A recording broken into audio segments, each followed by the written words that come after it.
Bienvenue à tous dans cette nouvelle session de 15 minutes de grâce et de vérité. Je vous invite à louer Jésus avec moi et nous entendrons ensuite la parole de Dieu. Car Dieu l'a exalté au plus haut des cieux. Il lui a donné le nom le plus élevé. Tout genou fléchira, toute langue confessera que Jésus est le roi. À la gloire du Père, à la gloire du Père, à la gloire du Père.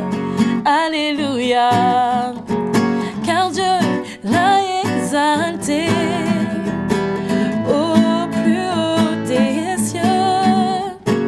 Il lui a donné le nom le plus élevé. Tout genou fléchira, oui, toute langue confessera que Jésus est le roi. À la gloire du Père, à la gloire du Père, à la gloire du Père. Alléluia. C'est si bon d'exalter le nom de l'Éternel et c'est aussi si bon d'entendre sa parole. C'est avec joie que je vous retrouve dans ce nouvel épisode de 15 minutes de grâce et de vérité. Après ce moment de louange, nous continuons sur notre thème, les enseignements de Jésus. Nous sommes arrivés maintenant à notre 11e session et nous allons voir concernant ce que Jésus nous parle, concernant deux portes, deux chemins, deux maisons. Jésus termine, au fait, tout ce qu'il enseignait dans le sermon sur la montagne et il va déclarer dans Matthieu le chapitre 7 au verset 13. Il dit « Entrez par la porte étroite, car large est la porte et spacieux le chemin qui mène à la perdition. Il y en a beaucoup qui entrent par là. Mais étroite est la porte, resserré le chemin qui mène à la vie.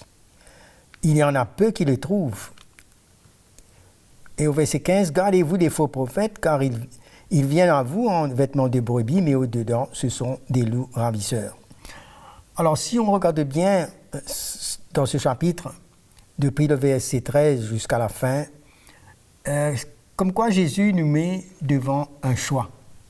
Il nous parle de deux portes, deux chemins, deux qualités de prophètes, deux arbres, deux fruits, deux maisons. C'est comme s'il fait une comparaison et nous montre deux qualités de disciples, les choix que nous devons faire. Et il parle des prophètes. Il parle ensuite de cette parabole concernant les portes, les chemins et tout cela. Cela nous ramène toujours devant un choix que Dieu met devant nous. Si nous voyons même dans le jardin d'Éden, Dieu a mis un choix devant Adam, devant Ève. Il y a l'arbre de la connaissance du bien et du mal, il y a l'arbre de la vie. Donc il va les choisir. Et quand Jésus a enseigné sur le sermon sur la montagne, il nous montre le chemin de bénédiction, de grâce, et dans son royaume, les attitudes que nous aurons et comment nous devons venir, pauvres en esprit, dépendre de lui. Donc c'est un choix. De tout le temps, Dieu a voulu que l'homme choisisse le chemin que nous aurons à suivre. Lui, il veut toujours nous emmener à la vie, mais ce sera toujours notre décision. Et là, il parle de cette porte large, et la porte est spacieux le chemin qui mène à la perdition. La porte d'entrée mène, il y a une porte qui est large, il y a une autre porte qui mène, c'est cette porte qui mène vers la perdition, et beaucoup entrent dans cette porte-là, cette porte qui est large. C'est-à-dire qu'un choix où on peut disposer de sa vie comme on veut, on peut décider de se rebeller et devenir indépendant, ne pas se soumettre à la volonté de Dieu. Alors, c'est contraire au cœur de Dieu dans son royaume. Et il nous dit cela, il y en a beaucoup. Beaucoup qui même, on peut avoir entendu la parole, mais font le mauvais choix. Et il nous parle de l'autre côté, il y a cette porte qui est étroite, serrée, mais cette porte-là mène à la vie, et peu y entrent. En même temps, il nous parle maintenant de ce chemin qui est spacieux. De la même manière, beaucoup y passent. Et ce chemin-là mène à la perdition. C'est-à-dire, il est en train de parler là, concernant la chair, concernant le chemin de l'ennemi, comment il y a beaucoup de possibilités, beaucoup de tentations, beaucoup d'ouvertures qui mènent à la perdition et que les hommes, vous savez, c'est qu'on réalise que Dieu, ses voies, n'est pas mesuré par la majorité, par la manière des opinions des hommes, ce que la foule pense aujourd'hui, c'est la pensée de la majorité qui compte. Mais pour Dieu, ce n'est pas comme cela. Pour Dieu, c'est son chemin, c'est la justice, c'est la vérité, c'est le chemin du royaume. Et c'est pas le chemin qui mène à la vie ne dépend pas du nombre, ne dépend pas des opinions, mais dépend de ce qui sort de la bouche de Dieu. Et comment, quand on marche avec le Seigneur, c'est ainsi qu'on est persécuté, parce qu'on passe dans ce chemin qui est serré. Dans ce chemin, il ne nous est pas permis d'emmener notre chair, d'emmener notre propre vie, notre propre volonté, mais il nous dit que celui qui veut le suivre, c'est pourquoi Jésus dit, quiconque veut le suivre, on doit renoncer à nous-mêmes. Ensuite, on pourra prendre sa croix et le suivre, parce qu'il y a tellement de choses qu'on veut emmener avec nous.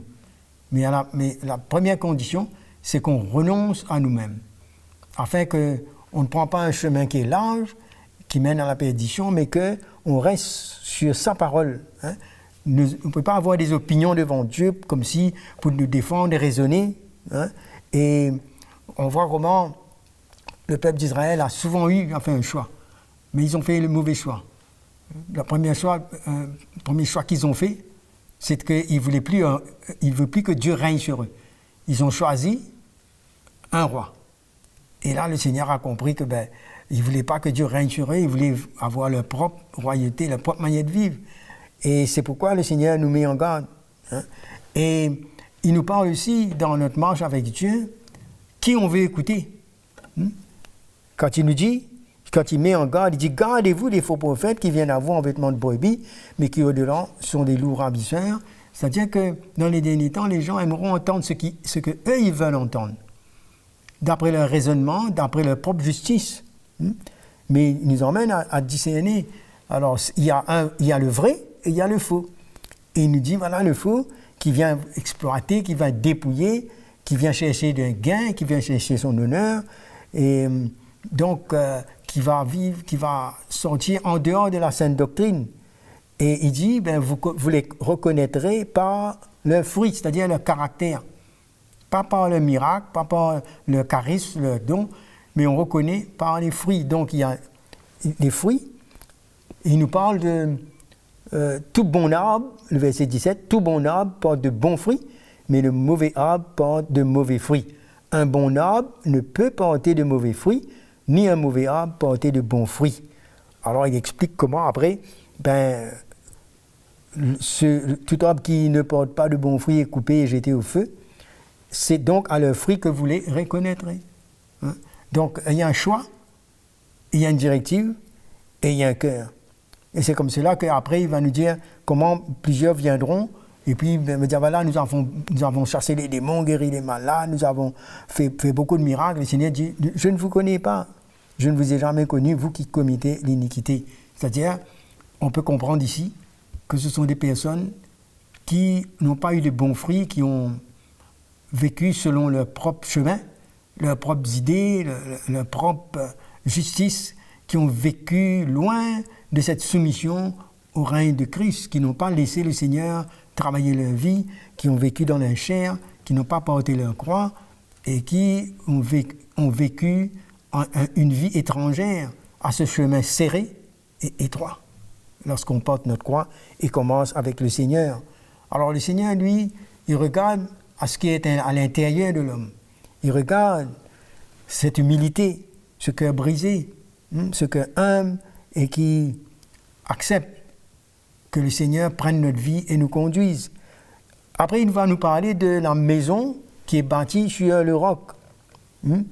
Et quand on regarde, mais comme quoi que celui qui a bâti sa maison sur le roc, contrairement à celui qui a bâti sa maison sur les sables, cela nous parle de fondement, de parle avec quoi nous nous nourrissons.